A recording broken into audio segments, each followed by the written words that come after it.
If you go off to, like, an island alone for a month, like you could do this, but, and everything was better, then you probably don't have ADHD. But if you go off to an island for a month and you're still doing these things on some level, then it's probably ADHD. Welcome back to Uplift for Her. Today's episode is one I know many of you are going to connect with. We are talking about ADHD in women, and I'm super excited to talk about this because we're talking to a guest, Dr. Jennifer Dall. She is a PhD and neurodivergent specialist and founder of ADHD Holistically. She is sharing with us her own lived experience with ADHD after getting a diagnosis in her 50s, years after being told she couldn't possibly have it, and actually living with it her whole life. And now she helps women reframe their ADHD stories and discover what really works for them. And I loved this conversation because it's helpful to hear and relate to someone with ADHD if you yourself are wondering if you have ADHD, but it's also helpful if you don't feel like that applies to you, just to hear what's going on in the brains of women who are struggling with this. There's so much compassion here and so many good things to learn about. We're also talking about how do you know if it could be ADHD for you or just the chaos of your life, and why so many women are misdiagnosed or completely missed until midlife. She also shares with us some simple, practical strategies, which is really her specialty, of how we can actually make our daily lives easier and coping with ADHD. So whether you've been diagnosed, you're wondering if ADHD might be part of your story, or you just want to better understand the women in your life, this episode is full of insights and encouragement. So let's get into it. What's going on? What are all the things that it could be? Because it could be multiple. One of the things I talk about is ADHD plus one, how they add together, they mix together, this big messy Venn diagram.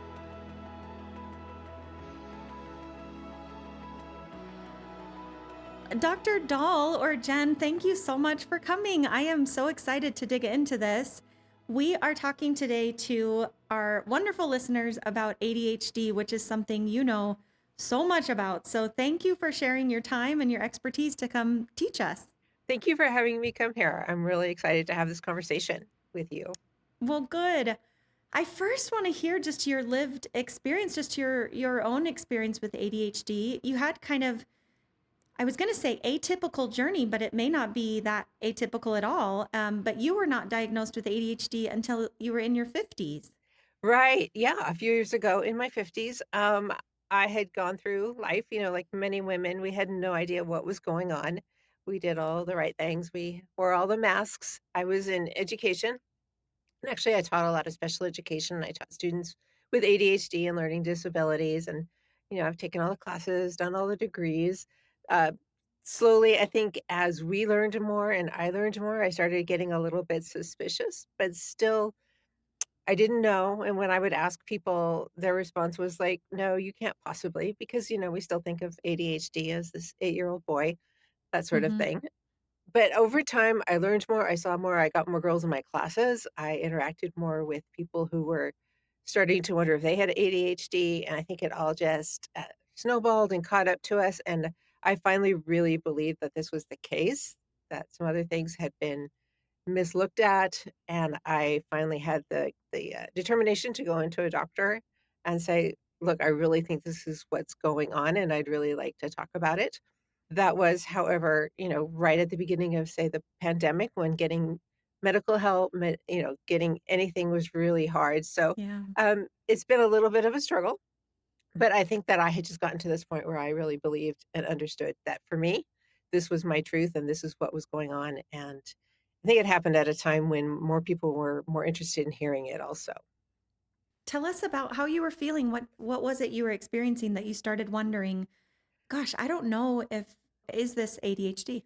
A lot of the disorganization and Hmm. the scattered thoughts that had actually been there all along, some of the emotional dysregulation, some of the small things they talk about, like proprioception issues, walking into things, having trouble with stairs, having a hard time with space and social cues and all of that. I was really good at structured things, so I knew how to do school. I went to school, I taught, I continued to go to school. I knew how to do all of those things, but it was just outside and things that weren't of interest to me that I really started to look at. And the more I looked at it, And the more I looked at women and what we were learning, it seemed like for so many girls and so many women, it's kind of attributed to, like, a personality issue. You know, Mhm. you're lazy or you're being difficult or you're being defiant, and not the fact that your brain and your way of being is different. Looking back through your life, is Yes. there a time that you can see, like, this is when I really noticed this, or it goes back as far as you can remember to school of having some of these same patterns? I think they were always there. I think that I hid them, and like other people have talked about, a lot of times the girls, they may have the distractibility, they may have these things, but they're not outwardly getting in trouble. They're Yeah. not, causing the attention for the most part that some of the boys or some of the other students are having, so you just slip on by. But I think that I can look back and see things that were always there, and we just didn't know. We had no idea. We think about ADHD as you're saying, like the hyperactive boy who can't sit still and he's distracting and he's interrupting class. And I think too, we think maybe it's going to hold people back, but especially for women, there can be plenty of well, I won't say especially for women, talking about women, there can be really high achieving women with ADHD, and you're the perfect Sure. example of that. Having your PhD, what is the disconnect there? Why do we kind of think that, like, oh, well, you couldn't have ADHD because you do so well in school and you've come so far and you've accomplished so much? I think because we know how to mask and we know how to play the game, Hmm. and that's a structure that we like, and a lot of times in advanced education, things like that, or things that you're really successful and you're really interested in it, so you have Yeah. that hyper focus. A lot of things are interest-based, so I wanna know about this, I'm interested in this, I'm able to really focus in and do it, whereas other things that I'm not as interested in, I have a harder time with. But I think that because we didn't know that these women had ADHD, we weren't seeing it, so is there sort of a confirmation bias, I guess? You see the boys who have it, and this reinforces what you think, but if you don't know I have it, because I don't know or I haven't told you or I continue to hide it, it doesn't do anything to break those ideas that you have. Does that make sense? Mhm. Mhm. Yeah. So, if someone is listening, I want to give a little bit more of a clear picture. You kind of mentioned your experience of some of the Sure. things that you really resonated with. But for someone who's listening, who's like, could I have ADHD? Will you describe a little bit more about how that might show up for a younger girl? And then maybe how it might show up as we age, even just in our adulthood, 20s, 30s, 40s? Sure, so it can be in class, in school, maybe having a hard time to sit and focus for a long time in a classroom. Needing more original and exciting things to do, stimulation, that sort of thing. You may be making impulsive decisions, but they're not as out there and dangerous, perhaps, as some other people. But you may make decisions that you haven't really thought through, or plans, decisions. And so for the younger person, you may also find that you have a hard time keeping track of things. The complaints may be about your room, which I know is a common complaint, but with ADHD, a lot of times it's out of sight, out of mind. So you might put things away and completely forget where they are or where you have them. And so to keep from doing that, you may have a lot of things out, right? Mm, So to remember where all my papers and my things are, they're all out and it looks really messy to somebody else, but if it's gone, I have forgotten about it, which could explain why you forget to do things you've been asked to do if mhm, it's not, like, up front and right in front of you, and people sometimes take that in bad ways. As you get older, you may find that when you go to college, if you go to college or you go out on your own, some of those structures you did have, whether they were really positive or not, are gone when you're living on your own or when you're living in a dorm or something like that, and so it can be harder to keep track of things that you're doing. And then I would just say, as you get older, you may notice that there's things that have simply been there for a long time. A lot of the people I talk to, when they wonder if they have ADHD, it's because they've heard something or they've read something. And I always want to know, well, what was that specific thing that they were talking about that mhm. really like sunk in and grabbed your attention? Because we should start looking at that. Yeah, Is exactly. it the talk about how you're always early or you're always late? Is it the talk about how you make these grand plans and you can't follow through? Is it that, you have a hard time sitting there and focusing for a long time? What are the things that are coming up that you're noticing? And if you're noticing they're probably causing a little bit of problem in your life, and starting there. I have two more questions along those Yeah. same lines, but I want to start with the positive one first. Is Yes. what are the ways that having ADHD you think can really be a beautiful thing for we'll say women especially? So I think having anything, if you're accepting it and acknowledging it and loving yourself for it, then that's a good thing. If you're Mhm. not putting yourself down and shaming yourself or listening to those stories. People with ADHD tend to have a good imagination, a lot of ideas. It's going to be seen as being scattered and all over the place. But if you really look at it, you could come up with, you could brainstorm really well. You can come up with all kinds of great ideas. You can go beyond the usual. Then the situation is pulling it back down, finding what's realistic and finding what you're really going to do. But I think that creativity and that openness, that open way of thinking is really can be a strength. What about the ways that it can affect our kind of inner thinking? You know, you mentioned guilt Yeah. and shame. What are the ways that a lot of women maybe who don't recognize it as ADHD, or maybe they do, but that it's kind of weighing them down? Right. So I think that that happens a lot. We want to be perfect. We want to do all these things. We don't want to ask for help. We may look at other people and believe, rightly or wrongly, that they have it all together, that they're organizing it all, that they're doing it. Now, we Mhm. don't actually really know, but so that can keep us from wanting to say something, to ask for help, to really do the things we need to do or we want to do. So I think it's easy, especially if you have a history of telling yourself stories or listening to the stories that it's not that you have ADHD and so you have a different feeling of time. You have a different way of looking at time. It's that you're always late or Mhm. you're always this. And I think neurotypical people and even people maybe with ADHD who don't know or who don't understand may do some blaming. They're Yeah. frustrated. It can be hard to live with us sometimes. Um, but and so I think that message gets sent to us a lot. Mhm. What are the tips that you have for people who are trying to find a diagnosis about this? And will you also comment on how does someone get to their 50s or their 40s, right? This is something that they've been dealing with for so long. How do we get to that point and still not have a diagnosis? And then how do we get a diagnosis? So I think part of the way we get to 40 or 50 with no diagnosis is that so little of the information is out there and widespread out there. Hmm. Even doctors, teachers, therapists who are educated and very well trained in their areas, they get very little training on ADHD, and most of what they get is older and outdated. Hmm. Research takes And time. You have children, to based on children. based on children, based on men, and it takes time. You don't just do an experiment and the next day you have these wonderful results that everybody knows about. So I Hmm. think a lot of it is there are time people didn't know. It's also tended to be miscategorized as depression or anxiety. Not that they can't coexist, but I know for myself that was part of it also was being told, based on these certain things, oh, it's depression. And then the snap answer to that was medication.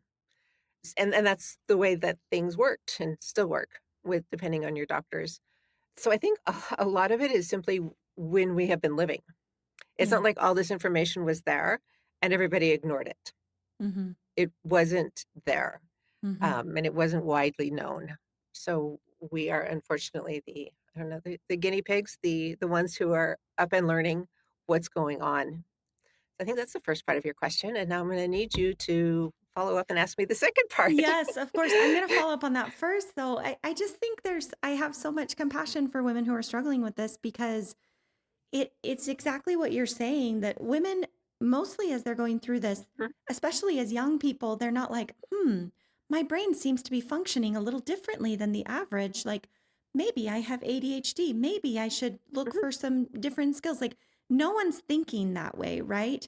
I think most right, times these girls and as they grow into women are thinking, what's wrong with me? Like, why can't I get mhm, it together? Why can't I just do things the way that I'm supposed to be doing it, or I quote unquote should be doing it, or whatever. And it just can create that sort of shame and guilt cycle of like, why can't I just fix this?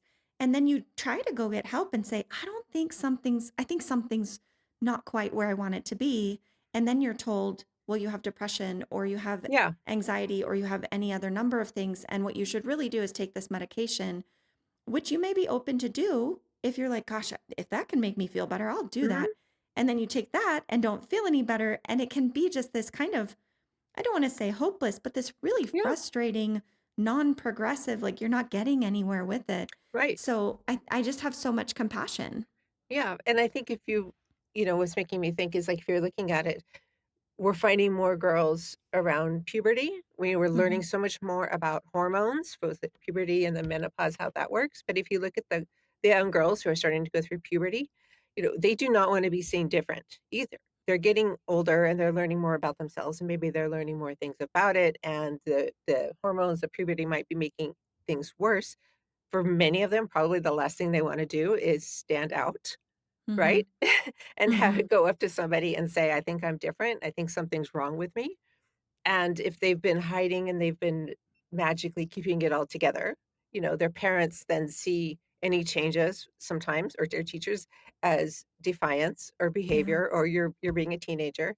So that Hmm. all gets set up. And so at what point do you feel that confidence and that knowledge to break out of it and ask for help? Hmm. I don't know, and especially if you don't know a lot. And it's kind of a cycle that I think is really hard, and we're learning so much more also, so maybe we have Hmm. more hope for the younger generations? I'm often asked exactly what items I use and recommend, so I have a little gift for you. I have gathered my go tos in one spot on our Amazon storefront. If you need deeper sleep, you'll find the light blocking sleep mask that lives on my nightstand and that I use every night. If you're working on your bone density or your posture, check out the weighted vest I recommend for walks and workouts. We've also added the magnesium body lotion I reach for to calm the nervous system, my favorite laundry soap and cleaning products, and even the cast iron skillet that's currently sitting on my stovetop. All of these and more are organized by categories so you can browse trusted products without the overwhelm of trying to figure out what's the best thing to buy.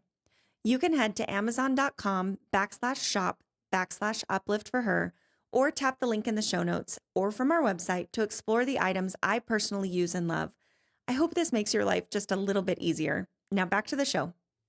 I'm glad you bring up hormones because I do think puberty is just kind of a mess of hormones in general. Ye Like that can go any which way, but especially in perimenopause and menopause, where some of the hormonal shifts can make people feel scattered or can make their Mhm, brains feel less clear thinking. And then you add the just the stuff that happens in perimenopause and life feels more right. overwhelming. And suddenly you take this girl or woman who was able to cope. Like she was kind of keeping it Mhm, together, maybe not perfectly, but could get by. And suddenly it all starts to fall apart. And then the question is how much of it is hormonal versus is it ADHD that's finally sort of maxed out its boundaries, like mhm. can't live that way anymore. And how much of it is other things going on? Mhm. If you think about Mhm. it, if you're hitting 40 and 50, maybe you've been in a job and a relationship that have been holding together fine. You've Mhm. got your structures, you've got things that work out better or worse. All of a sudden, like, your kids are getting older and that whole thing is changing, right? And our whole world is constantly changing. So I see so many of those things, and I think you can't. It's not like, do you have a strep throat or do you not have a strep throat, or are you positive for COVID or not? There's Yeah. so many things. So I think it's really looking at what's going on at that moment. If it's just a lot of things, not just, but if it's things going on in life that's about of it, you can change more of those. I think I heard one time, like, if you go off to, like, an island alone for a month, like you could do this, but, and everything was better, then you probably don't have ADHD. But if you go off to an island for a month and you're still doing these things on some Mhm. level, then it's probably ADHD, Yeah. Yeah. if that makes any sense. And so looking at what's going on? What are all the things that it could be? Because it could be multiple. One of the things I Mhm. talk about is ADHD plus one, how they add Mhm. together, they mix together, this big messy Venn diagram. And so, back to where I was, looking at what are the biggest issues right now? What's really impacting your life? And can we pull from one or the other? Does it seem primarily ADHD? And if we try some ADHD tricks, does that help? Is it taking things off your plate? Is it, you know, therapy, what is it? And not just wanting one specific answer, just take this pill, Yeah. but realizing that we're complicated and our lives are complicated, especially as we Mhm. get older and the world continues to change. It's complicated. Yeah. So let's kind of not pick and choose, but like let's be open to different Yeah. things to try.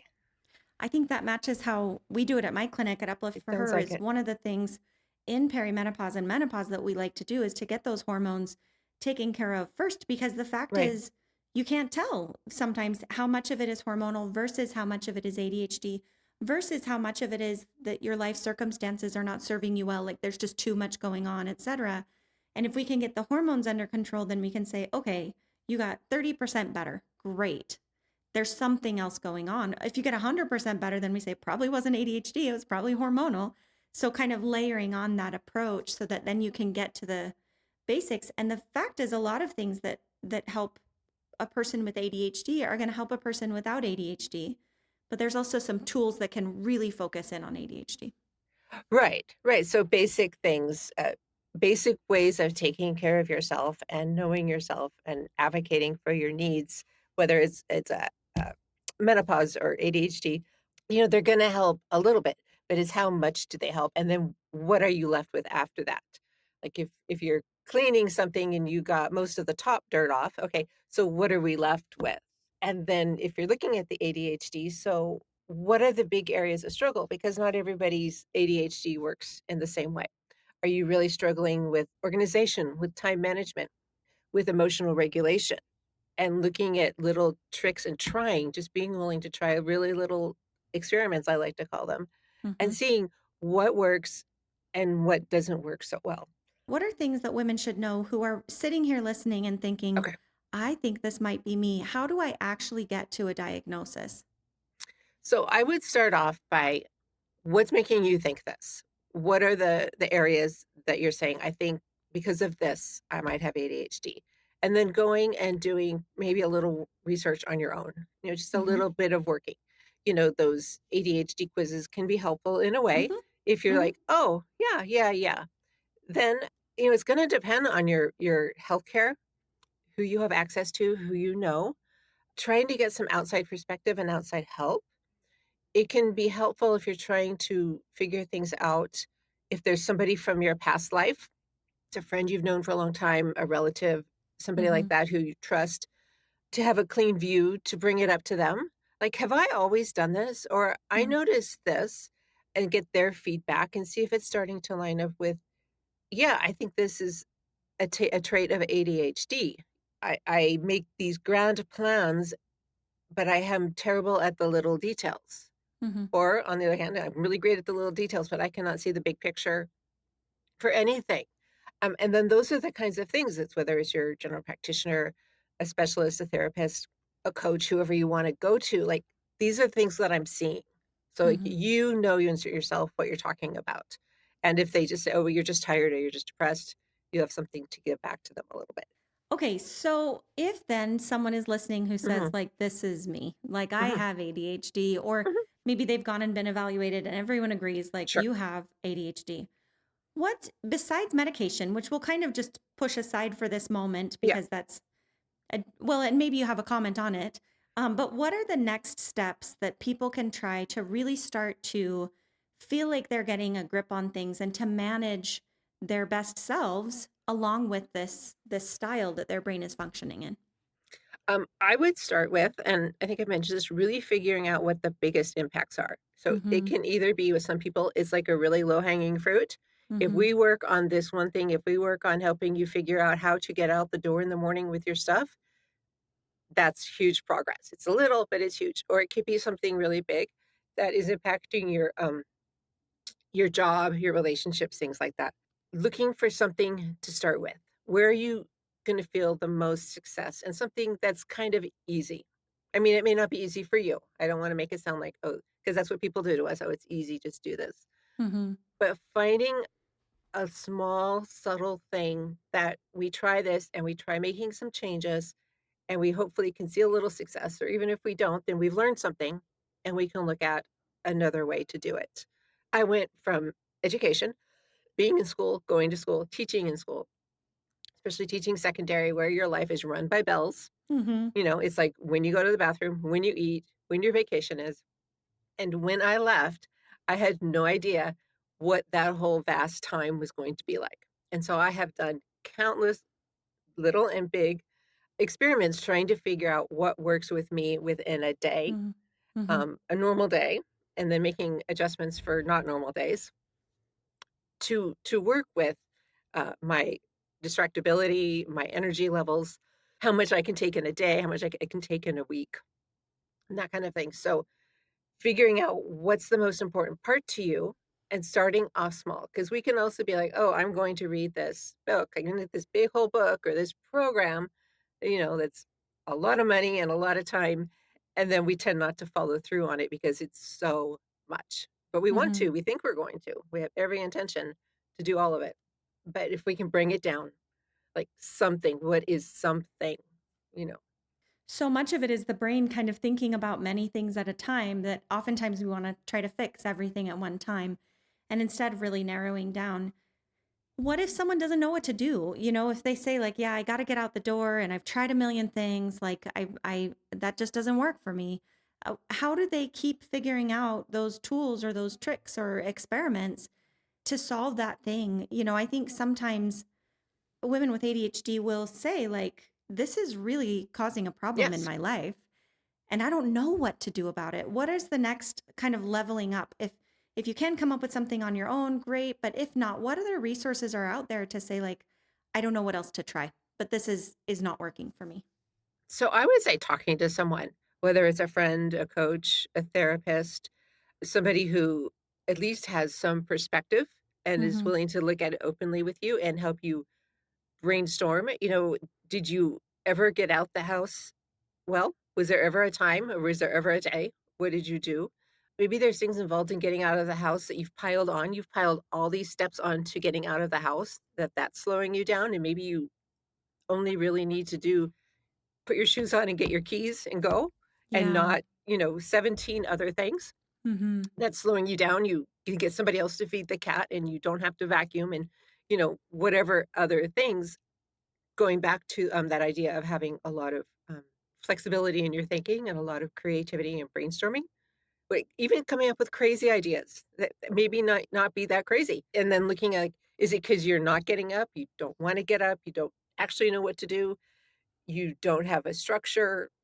Neurotypical people seem to look at something and think that it's all easy, whereas there's actually many pieces. Like, I like to talk about, doing the laundry can be hard. People who it's not a big deal, they're like, you do the laundry, you go in, you throw it in, you put it in the dryer, you put it away. But actually, you've got to plan when you're gonna do it, and you've got to sort it, and then you've got to put it in and with the right temperatures and the right soap, and then you have to move it to the dryer, and then you have to remember to take it out of the dryer, and then you have to fold it, and then you have to put it away. And ADHD looks at it in all those steps and can be like, "I don't even know where to start. I'm just gonna Mhm. buy some more t-shirts on Amazon." You know? So it can be kind of the same thing, like, if you have someone you can trust, like, "When I think about getting out of the house, this is what I do and this is what I'm thinking." And they might be able to help you and say, "Wait, let's slow down." And maybe challenge some of your thoughts, challenge some of your habits, help you come up with other things to do. Because if you've been struggling with it, then probably and it doesn't have to be professional that you're paying tons of money to, but just Mhm. somebody who can be like, "What if we look at it another way?" Yeah. You know? Do you think it's very helpful for people with ADHD to talk to neurotypical folks about problem solving, or do you find it's more frustrating that the person neurotypical is like, well, why don't you just do it? Just get out of the house. Do you find that we can relate to each other well enough, or do you find that it's people in the ADHD community who really need to draw on that understanding of like my brain is not working the same way that yours is? I'm gonna say it depends. Yeah. I think it's gotta be the right neurotypical person, somebody Mhm. who understands what's going on and has the care for you to Yeah. to help you work through it and maybe know some of the tips. But yes, in other ways, talking to somebody else who is neurodivergent can definitely be a bigger help Yeah. because, they understand, your brain, and they're also then gonna have a bunch of great ideas, but we don't Mhm. always have that option. And and sometimes, like, a logical thing, but I do know also that I get frustrated hearing "Just do it," and, Yeah. it's hard because if I could, I would. Yeah. I'm not You've doing already this to be been difficult. yeah, you've already been telling Mhm. yourself that, right? Like, Yeah, "Okay, this time I'm gonna do it. This time I'm gonna get it together." yeah. Yeah. So, a neurotypical person who has some caring and some knowledge and some desire, so that's gonna be a special person, and maybe you have that person. Yeah. There's other things like, I have a card deck and there's books and, like, or videos that you come across something, and if it's somebody you care about, who you feel comfortable with, a partner, or a friend, like, "Hey, you know how we always joke about how I always do this? Will you just listen to this or watch this? Because this is me." And then Yeah. in that one little way, they might be like, "Oh, Mhm. I get it. Yeah. Okay." Yeah, getting that understanding instead of being critical or being Yeah. like, "Gosh, why do you do things in such weird Yeah. ways?" Trying to understand like, "Oh, that's what you're thinking." Yeah. Well, because the assumption is that they're doing it the right way. Where Yeah. it could be, you could turn it and say like, "Well, why do you do things so weird?" Yeah. Yeah. I remember listening to a woman talk about ADHD and remembering what she was like as a child and she gave kind of what people see on the outside, which was her experience in a classroom. And from the outside, her teacher gave an instruction and she raised her hand and asked kind of a wild out there question. And her teacher thought she was being disruptive. But then she shared what was happening in her brain. And she said, the teacher made this comment. And I had five sequential thoughts about, oh, I wonder if that ever happens. Oh, I wonder why that happened. But when that happened, and then she raised her hand and asked the question at the end of those thoughts, so actually, she was really engaged in the conversation, but there was just so much going on in her head that to the outside world, it looked like she was just, off in la la land, kind of thinking about something Right. completely random. Right. And same thing with maybe the tendency to interrupt sometimes. You Hmm. know, I I have this thought that is so relevant to what you're saying, and if I sit here and continue I'm listening to you, but if I continue to listen to you, I'm either focusing on that thought or that thought is gone, and so what do I do? Do I Hmm. interrupt you? How do I do this? And, so we're listening, we're paying attention, but now we have something, and we don't know what to do with it. Hmm. Hey, it's Mallory. Can you do us a big favor? If you're loving the Uplift for Her podcast, we would be so grateful if you could leave us a rating or review on Apple Podcasts, Spotify, or wherever you listen. It only takes a second, but it helps us reach even more women who may need to hear our message. Click that 5-star button and let us know what you love about the podcast. Your support means the world to us. Now back to the show. There's so much understanding to be had, I think. Mhm, There's so much that we need to be talking about this and just instead of just recognizing, like we've talked about at the beginning of our conversation, of mhm, like, what are the ways that this shows up in a woman's life? But really understanding what's under the surface, mhm, what's going on inside the brain that creates these things, that creates the procrastination. And just like you explained with the laundry, is someone else might be like, oh, I got to go do the laundry really quick. And they may be sorting and putting stuff in the washing while their brain is thinking about, whatever they want. mhm, While someone else with ADHD may be thinking, oh, should I do it this way or should I do it that way? And should I do this? And what's mhm, happening over here? And suddenly it feels like just complete paralysis, right? mhm. Yeah.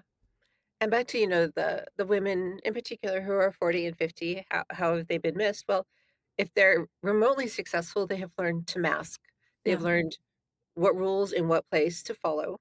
There may be places where they do it less successfully and they either aren't successful there or they avoid those places. But they've probably found certain places where they're good at just like, this is the me that shows up.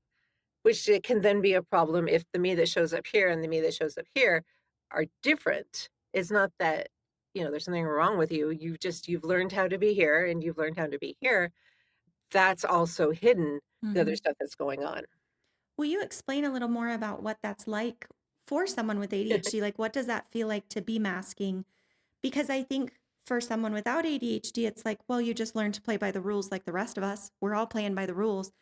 There's a difference between learning how to play by the rules and so show up socially Mhm. appropriate versus what you're talking about with masking. That's a really good point, and that's a good question because I know what I'm talking about and I assume everybody else does. I think it's more in a way of taking on and becoming something else. It's not just like, if you go to a formal event and you're a guy, you have to wear a tie. Right. It's it's becoming, and I'm not even a guy, but, like, it's becoming the guy who wears the tie or something like that. I don't know where this idea came from. But, and also being very hyper aware of what's going on around you, where, somebody else may know, well, in a classroom, you raise your hand and you do this, and they just do it. But if you're masking, you're also constantly picking up on the cues to what your mask is supposed to be like it's constantly, like, refitting. And so this takes a lot of energy, and this is tiring. People can talk about how if they've been out maybe at a social event or at something where they had to do a lot of that, two people, one ADHD, one not. The one that's not, it's like, okay, I spent an hour at this party and, fine. And the person with ADHD, maybe I'm so exhausted. Mm. I got to shut down. I'm overstimulated. I spent so much time trying to figure out all these things for how to be. So Yeah. does that help? Yeah, I do think it helps, and it sounds like 2 main things. It sounds like one is almost a deprivation, like, you almost have to deprive yourself. It's not just behaving a certain way, it's not being yourself to behave a Yeah, certain way, right? yeah, Whereas exactly. for someone else to go and sit at a concert and sit still and keep their hands in their lap and clap when it's appropriate may feel like perfectly normal behavior for that moment, and someone else is like, I have to not be doing these 5 other things in order to do that thing. Kind of going Yeah, back to that example of the woman sharing her childhood experience, it would be to say, "Oh, so I have these thoughts in my brain that I have questions about, but I can't ask those questions. I'm deprived of that desire to have that conversation, and instead I have to be socially appropriate and only ask the right types of questions." So it sounds like right. some sort So of it's not just deprivation. it's exactly that. It's not Yeah. just how to be, but how to not be, Yes. And then the you know? exhaustion that goes with, like you're saying, being constantly thinking of these things and aware of these things, and then having to know how to respond to those things and then do that thing to appear socially Mhm. appropriate or whatever that Right, mask is at the time. Yeah, that does right. sound exhausting. Right. So I think that's why then sometimes people with ADHD like being around each other, is the people that I really know that I can be. We can do whatever we want and we understand. And if the conversation starts here and it ends up there, it doesn't It's matter. fine. Or somebody brings it back around. Oh, what I actually wanted to talk to you about was, Yeah. you know, the plant, Yeah. not this other stuff. Well, so now you help women, predominantly women, I think, right? Yeah, predominantly women. So you're helping women with some of these practical or quick fix strategies. What are some things that you found most beneficial to help women with? You've mentioned already, kind of identify what are your lowest hanging fruit or the things that are really affecting you the most. And you've talked about, can we brainstorm ways to support those things that are affecting you? Can you share any other tips or tricks of what we can actually try in those moments? Some of the things that I really like, and they work for me and they work with many of the people I know, have to do with being able to make small structural changes. So I really like the Pomodoro method for a lot of things. The Pomodoro method is when you work for a certain amount of time and then you take a little break. It's traditionally 25 minutes and 5 minutes. And so I can use that in lots of ways. I can say I'm going to work for 25 minutes on this big project. I'm going to take a break. And then we just keep making chunks through it. I can take something where maybe I need to pay some bills. And if I'm not on top of myself, this can take all day because I don't want to do it and it just drag on. But I can say, okay, I'm going to take 25 minutes. I can do this in 25 minutes and I'm just going to do it for 25 minutes. And I put my work hat on and I just do it. And so structuring time like that and then taking breaks makes me get a drink of water. It makes me move around. Another thing I like to do is the reverse Pomodoro, which is when I really, really don't want to do it. In 25 minutes, I do whatever I want. And for 5 minutes, I'm going to do that. And, neurotypical people, other people might like laugh at it. Is kind of funny. But maybe for 5 minutes or a couple of 5 minutes is I got something done. I worked on the dishes for 5 minutes and then I went off. I worked on the dishes for 5 minutes and then I went off. Believe me, if I could have just done the dishes, I would have just done the stupid dishes. So those are some ways really figuring out that helps me structure my time as opposed to having just this big open time, Mhm. and then it's end of the day, and I didn't do the dishes or anything. Mhm. And so I found that with my brain and with a lot of people I know, that variations on this work most of Mhm. the time, not all Mhm. the time, but that's something. I really think allowing yourself and taking the time to look at you, to really have that grace on something we have such a hard time on, about what you're struggling with and asking for help. We can come up with these huge lists, right? Our to-do list can be pages long, and then none of it gets done. Mhm. So, especially then if you work with somebody, you know, what can just be crossed off? Because half those things on that list, they don't actually have to be there, and they're not gonna get done anyway. So, what can you cross off? What do you really have to do right now? What can you ask somebody else to do, or maybe pay somebody to do, or trade with somebody to do? You know, things like that, and then things like body doubling, where you work together with somebody, you're working on your own things, and you can even do this on Zoom, and that can be good. Maybe you both need to pay bills or make some doctor's appointments, and you just don't wanna do it. So it's like, "Okay, we're gonna sit down for 25 minutes, and we're both gonna just do this task." And so things that other people might think, "Why do you need to do that?" Well, if that's what works for you, go for it, do it, and be open and trying, and back to the idea of experiments. Just try something. Worst that can happen is you didn't get it done anyway. Yeah, right. I just Mhm, love that one of the things you said was, I don't remember which words, mhm, but giving yourself permission to know yourself. And mhm. I think that with this struggle of ADHD, I think there's a lot of like self-deception, right? Like, Yes. oh, I'm just not as good as them, or Mhm. I should have just done it, or all of these stories that we Yes. tell ourselves, and maybe allowing ourselves just to acknowledge, like, huh, my brain isn't working the same way that everyone else's is working. My schedule isn't working well. And then being able to really look at our whole set of circumstances to even say, is the way that my job, is structured, is that working best for me? Is the way we've built our household routine, is that working best for me? The way that I've built my daily routine, is that working best for me? And maybe just compassionately giving ourselves permission to say no. It's not. Instead of trying to continue to put ourselves, square peg in a round hole, instead of trying to figure out solutions that are like, how do I make myself work in this system? Can we say, do you know what? I need a different morning schedule, or I need a different work structure. And some of those things are going to be adaptable and some of them aren't.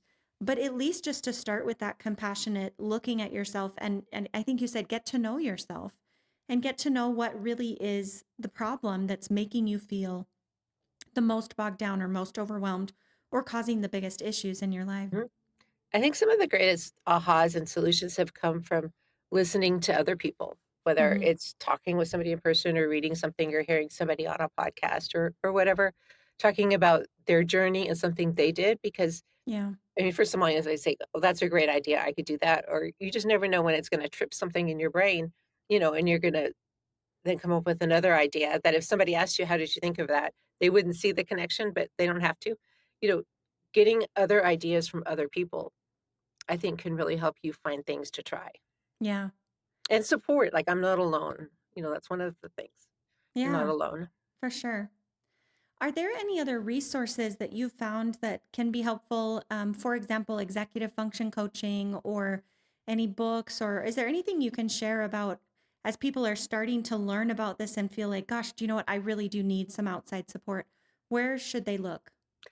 So I'm gonna recommend a podcast. It's called Climbing the Walls, and it's from I had to write it down because I always forget it. It's from, okay, it doesn't matter, you can find it. Climbing the Walls, understood.org. And it's a woman, it's fairly recent, it's about 6 episodes, and she goes out in search of some answers about kind of what we've been talking about women and why they haven't been diagnosed in the pandemic and stuff.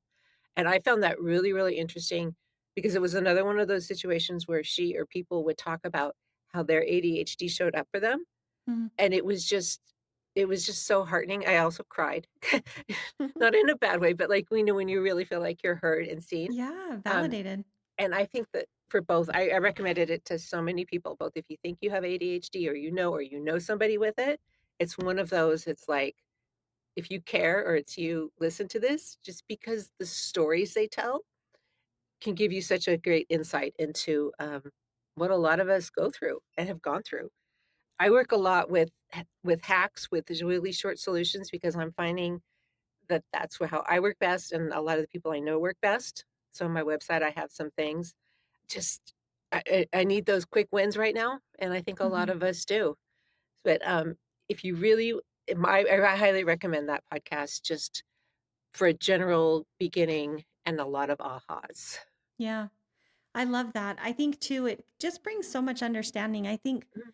there's so much misunderstanding, like you were explaining earlier. And I think to hear someone talking and be interrupted, you mentioned that like your brain might have to interrupt, but you're not trying to be inconsiderate. You're not listening to them.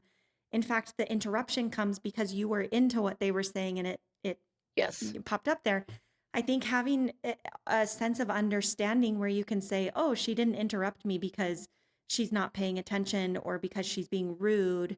That's just what her brain is doing. That can give us all a little more compassion to say, "Okay, no big deal. That's how Yeah, her brain worked. Now we can go back to what we were yeah, talking about." yeah, and if that is how your brain can work, you can work on at times, like having Post-its and Yeah, just making a little note, jotting it down. "Okay, I've got the main idea here, and now I can go back to that, and when you're done talking, then we can talk learning about those that." skills. Yeah. Yeah. One of the things I do Yeah. recommend to my patients with ADHD is executive function coaching, which is a Mhm. lot of what you're talking about. Do you have any tips for helping people find someone like you, or someone else who can really help sit down and walk them through these steps? I do some of that. I do some executive function and, ADHD coaching. I tend to work on shorter bits of time because I think that works better for all of us. Hmm. I would find somebody that you really relate to, that you feel like has the same viewpoint as you. I would personally want somebody who probably has ADHD. 'Cause I know some of the books, some of the things are written by people who don't actually have it, and I always find it's kind of better if somebody actually knows what you're going through, Yeah. that's much more comforting. Coaching's not like therapy. Therapy looks at the past and those Hmm. hidden those other kinds of issues. Coaching tends to be more, solving the problem right now, looking towards the future, real concrete. So they solve different problems, and they can be used Hmm. hand in hand very much. Yeah, so that's always a really good thing. I think it depends what you're dealing with at the moment, if you're somebody who likes to sit down and talk to somebody, if you have that access, or if you're more of a do it on your own or kind of person, or you want to read, or, we're all at different places in our journeys. Hmm. And so at different times, you may find that you need different things. Well, thank you. Is there anything else we should be asking? Anything we're missing in this conversation, or any closing message that you want to share with women who may be feeling discouraged or overwhelmed or not know where to start with this? I would just want to say, take that time, be quiet, and listen to yourself. If something is popping up in your brain, really look at why and why that's okay, and not to be all, positive all the time, but, like, there's good things about it, and what can you do, and how can you make this more of a strength? Not just the bad things or the struggles you have, but, like, what else is really good and helpful that you're doing? Well, Jen, thank you so much for coming on. This has been such a valuable conversation and such an important conversation that I hope we'll continue to talk about. Will you tell our listeners where they can find you and work with you? Yes, I'm on Instagram at adhd.holistically, and on my website, you can go and you can sign up, and you can get, 30 hacks for managing your ADHD, 30 really short, quick things that you can do, and get on my mailing list and find out some other things I'm offering, but, that's where I share a lot of the information and things that I'm doing and, things that I've come across. So, yeah, come find me, and if you have questions or anything, I always like to get emails. Wonderful. Well, thank you again for your time. Thank you so much for tuning in to today's episode. A huge thank you to our guests for sharing their insights and time with us. We are grateful for the incredible support from our sponsors and to all of you listening. We couldn't do this without you. If you enjoyed this episode, please consider subscribing on your favorite platform. You can find us on our website, upliftforher.com, YouTube, Apple Podcasts, Spotify, or wherever you love to listen. And if you found value here today, please share this episode with someone who would benefit from it. Leave us a comment or give us a review. It really helps us reach more listeners like you. Thank you for being part of our community. Stay tuned for our next episode. Lastly, this information is for educational purposes only and not intended to be medical advice.